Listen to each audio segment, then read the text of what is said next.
I want you to imagine that you suddenly became rich overnight. Maybe one of your investments went to the moon, a side hustle you started took off, you got a large inheritance, or you won the lottery. Believe it or not, many of you will find yourself in one of these scenarios, so this video was recommended to you for a reason. I mean, let's take the most unlikely option.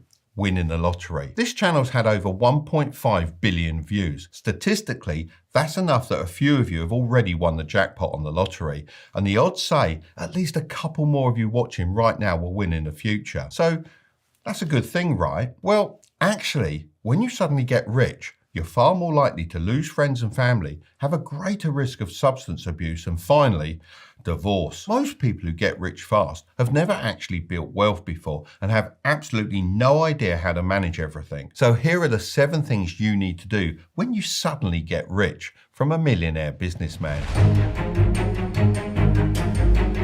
I know it might be tempting to go screaming it from the rooftops and rubbing it in your enemies' faces, but the absolute best move is staying as quiet as possible and telling no one. Privacy is really your main priority at this point. You want to be what is known as stealth rich. A guy called Jack Whittaker won $314.9 million from the Powerball in 2002. At the time, it was the largest jackpot ever won by a single ticket. He was the opposite of stealth rich. He went around telling everyone and even became famous for giving money to strangers that asked him for help. He gave away millions to the church and even bought his friends new cars and houses. Now, you're probably thinking he sounds like a lovely guy. Maybe a bit silly, but he had a good heart and good things come to kind people. Well, that couldn't be further from the truth. His wife divorced him, friends abandoned him, and his granddaughter, who he spoilt with money, tragically died from an overdose. He later admitted that being too much of a nice guy destroyed both his fortune and his family. So now you understand the importance of being stealth rich. How do you actually do it? Well, even if you keep this as quiet as possible, some people will still suspect you. It's like those TikToks that say, I won't tell anyone when I become rich, but there will be signs. This means you'll become far more likely to get robbed, sued, blackmailed, or scammed. Once people know you have a bit of money, they descend like vultures. Trust me,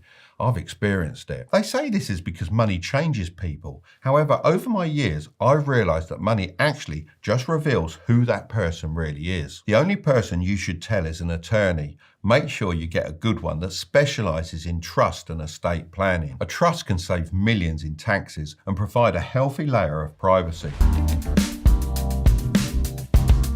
A lot of people will tell you not to quit your job.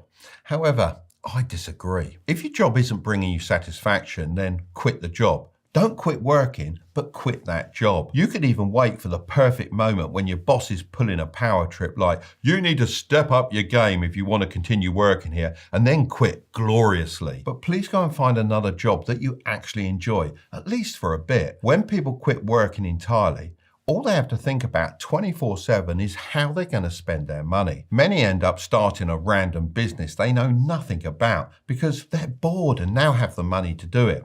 Some people even buy restaurants and end up on Gordon Ramsay's kitchen nightmares. Being rich and bored is a really dangerous situation to be in. The way I've always thought of it is, if you're working, then you're not spending.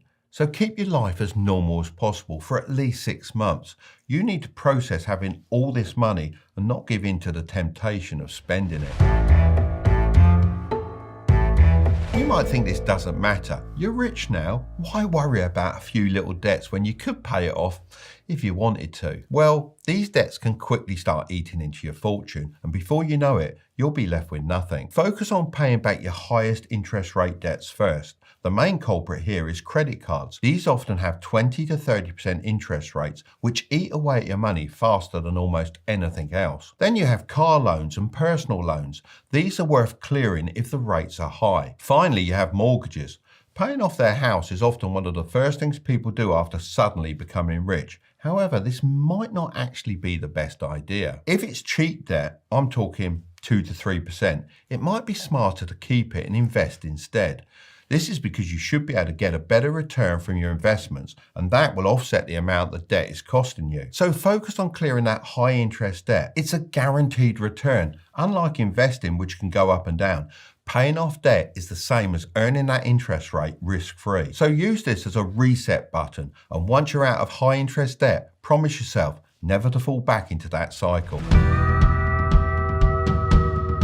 When you become rich all of a sudden, the people closest to you often feel entitled to a share of it because in their mind, you didn't earn it with honest hard work. They'll start asking for loans that they often don't intend to pay back, or even come up with genius business plans they need you to invest in. Trust me when I say the fastest way to lose family and friends is to lend them money. Just don't do it. They may resent you a little in the moment, but they'll get over it. That's far better than getting into a messy situation where everyone falls out. But what if you want to help out family and friends? Well, I have a simple rule. If someone I know asks me for help and they genuinely need it, then I give them the money and don't expect to ever be paid back.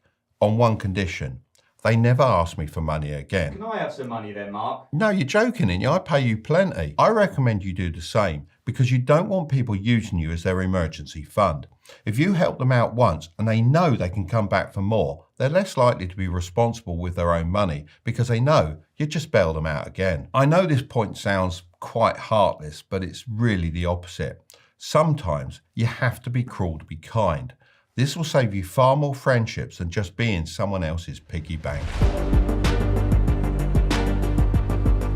When most people get rich quickly, they still have a consumer mindset.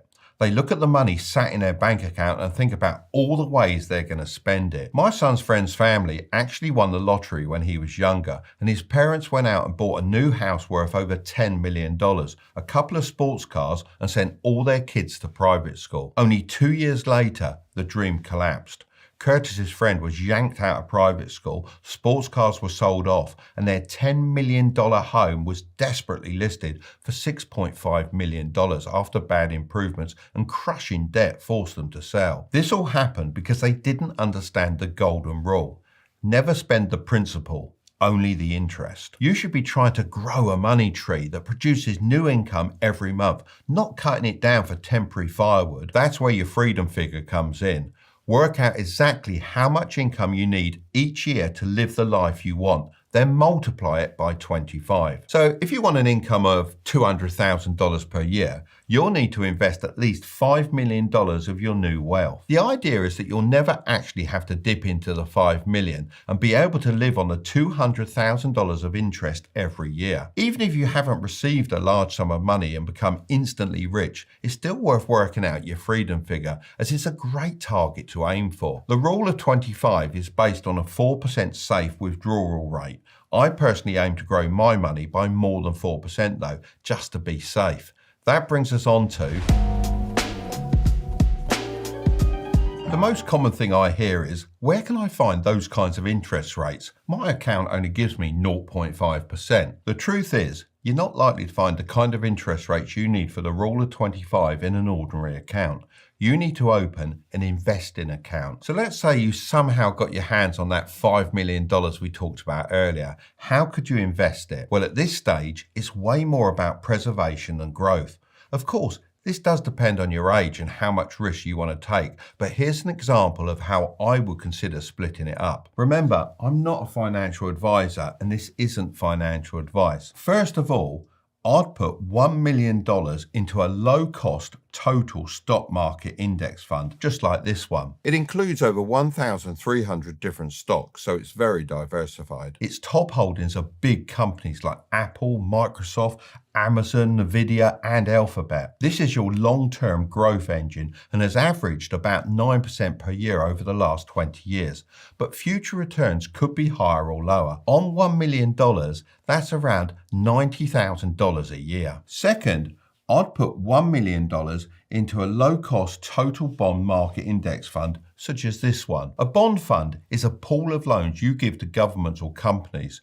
Instead of owning one bond, you own a basket of many, which pays you regular interest and is generally considered safer than stocks. This should help you with stability in the event of a market crash. Broad bond market indexes have averaged 4% returns per year. On $1 million, that's $40,000 a year. Third, I'd put $500,000 into residential real estate, like single-family homes, and another $500,000 into commercial real estate, like warehouses. I like this split, as residential real estate is great for property appreciation. US housing has historically grown at about 7% annually, so on $500,000, that's $35,000 a year. Commercial real estate is great for steady cash flow, as tenants normally stay for years and also maintain the property. If you buy right, then this historically gives returns of around 8% per year. So on $500,000, that's $40K a year. Fourth, I'd put $500,000 into blue chip crypto like Bitcoin and Ethereum. Bitcoin has been one of the best performing assets of the last decade,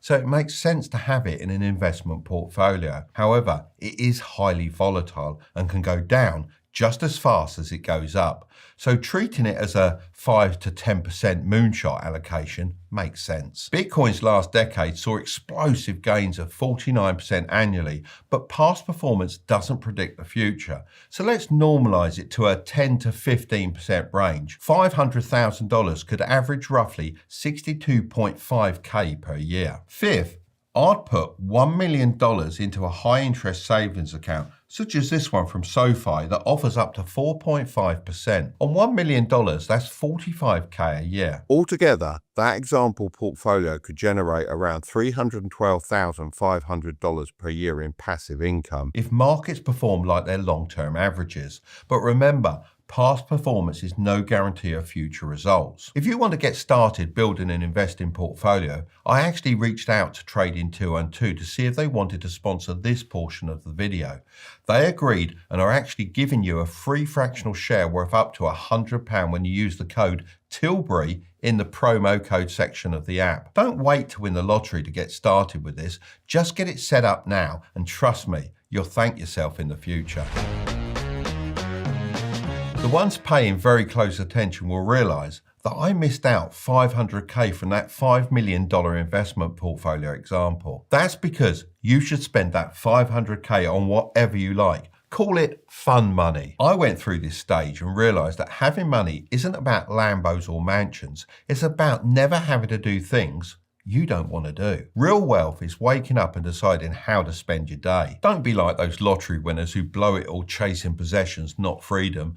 The rich that stay rich are the ones who buy back their time. Once you've secured yourself, think beyond yourself and leave a legacy. If you want to learn exactly how to invest for beginners, then I'm going to leave that video right up there. But don't click on it just yet. Make sure to subscribe if you want to grow your wealth. Okay? I'll see you over there.